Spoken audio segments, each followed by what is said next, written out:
Assalamualaikum warahmatullahi wabarakatuh. Halo anak-anak hebat, bagaimana kabar kalian hari ini? Alhamdulillah, luar biasa, Allahu Akbar. Kembali lagi belajar bareng Bu Fia di materi kelas 6. Hari ini kita akan belajar di tema 4, globalisasi, subtema 1, globalisasi di sekitarku, dengan mata pelajaran ilmu pengetahuan alam. Nah, sebelum kita memulai pelajaran, alangkah baiknya kita berdoa terlebih dahulu ya. Berdoa mulai. Berdoa selesai. Sudah siap kalian untuk belajar hari ini? Kalau sudah siap, yuk langsung saja kita mulai. Nah, bagaimana sih proses menghasilkan energi listrik? Yuk, siapa yang sudah tahu? Nah, globalisasi itu mempunyai pengaruh yang sangat besar bagi kemajuan teknologi terkait dengan energi listrik loh. Sumber utama energi listrik itu adalah pembangkit listrik.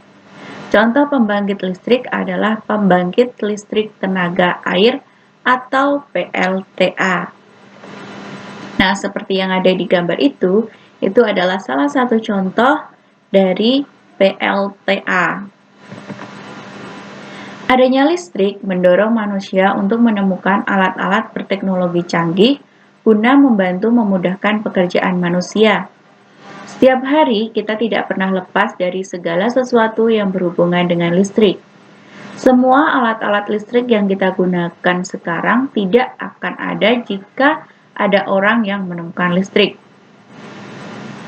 Energi listrik dihasilkan oleh sumber energi listrik. Contohnya air, angin, sinar matahari, dan juga bahan kimia. Proses menghasilkan listrik dari beberapa sumber. 1. PLTA, memanfaatkan energi air yang mengalir. 2. Aliran air dialirkan melalui pipa-pipa khusus untuk menggerakkan turbin. 3. Gerakan turbin tersebut nantinya akan diubah menjadi energi listrik di dalam generator. Nah, ini seperti gambar di sini, ini adalah salah satu contoh tenaga listrik ya. Air, pembangkit listrik tenaga air. Air yang mengalir dapat menghasilkan energi, misalnya air terjun, sungai, maupun ombak. Indonesia memiliki banyak potensi aliran air yang bisa dimanfaatkan sebagai sumber energi listrik baru. Biasanya sumber energi ini terdapat di daerah pegunungan atau tempat tinggal lainnya. Energi ini digunakan dalam suatu pembangkit listrik tenaga air atau PLTA. Cara paling mudah untuk mendapatkan energi listrik dari aliran air adalah dengan menggunakan baling-baling. Kecepatan aliran air dari tempat yang tinggi dimanfaatkan sedemikian rupa sehingga bisa menggerakkan baling-baling air tersebut untuk mengubah energi aliran menjadi energi gerak sehingga dapat menggerakkan generator dan menghasilkan listrik. Baterai atau aki. Baterai disebut dengan elemen kering. Energi yang dihasilkan oleh baterai berasal dari energi kimia. Di dalam baterai terdapat batang karbon dikelilingi serbuk berwarna hitam. Serbuk tersebut merupakan bahan kimia penghantar listrik. Bahan kimia penghantar listrik tersebut dengan elektrolit. Dalam baterai, batang karbon dan serbuk dibungkus dengan seng. Pembungkus seng berfungsi sebagai kutub negatif baterai, sedangkan batang karbon berfungsi sebagai kutub positif. Berbeda dengan baterai, aki disebut dengan elemen basah. Di dalam aki terdapat larutan asam sulfat yang berfungsi sebagai elektrolit. Aki juga memiliki kutub positif dan negatif. Kutub positif aki berupa plat timbel dioksida. Sedangkan kutub negatifnya adalah pelat timbel.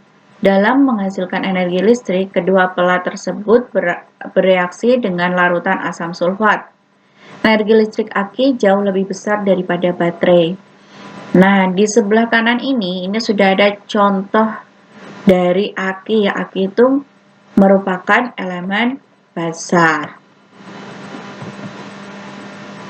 Dinamo. Dinamo dibedakan menjadi dua, yaitu dinamo arus searah atau biasa disebut dengan DC dan dinamo arus bolak-balik atau AC. Dinamo terdiri atas magnet, cincin geser, dan kumparan. Magnet diletakkan antara kumparan dan terhubung ke kepala dinamo. Perbedaannya adalah pada cincin geser yang digunakan. Kalau dinamo AC menggunakan cincin yang biasa disebut dengan cincin belah, kalau dinamo DC menggunakan cincin ganda. Nah, di sini sudah ada gambar dinamo DC jumbo. Nah, dimensi ukurannya ada panjang, kemudian ada diameternya juga. Proses menyalurkan energi listrik. Nah, ini yang pertama, energi listrik yang dihasilkan oleh pembangkit listrik tenaga air siap disalurkan. Ini ya, pembangkit listrik tenaga airnya. Ini pusatnya di situ. Kemudian yang nomor 2 ini, energi listrik disalurkan terlebih dahulu melalui kabel-kabel besar yang terpasang di menara saluran udara tegangan ekstra tinggi atau biasa yang disebut dengan sutet. Nah, ini sudah tidak asing lagi ya kalau yang ini gambar ini ya. Ini sering kita jumpai di kota-kota besar nih, banyak sekali sutet seperti ini. Kemudian setelah itu masuk ke bagian yang ketiga. Nah, di sini energi listrik kemudian masuk ke dalam transformator untuk menaikkan atau menurunkan tegangan. Yang keempat, ada di sini, energi listrik disalurkan ke dalam pabrik-pabrik. Biasanya membutuhkan energi listrik cukup besar untuk keperluan produksi. Yang kelima, nah ini kembali lagi ke transformator. Energi listrik kemudian masuk kembali ke dalam transformator. Transformator ini berfungsi untuk menurunkan tegangan. Yang selanjutnya, nomor 6, energi listrik dari transformator tadi itu penurunan tegangan diterima oleh gedung-gedung atau perkantoran dan rumah-rumah penduduk.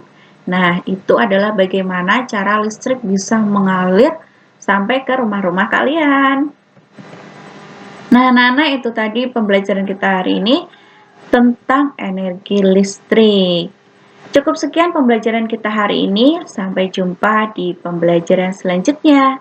Dari Bu Fia cukup sekian. Akhiri wassalamualaikum warahmatullahi wabarakatuh.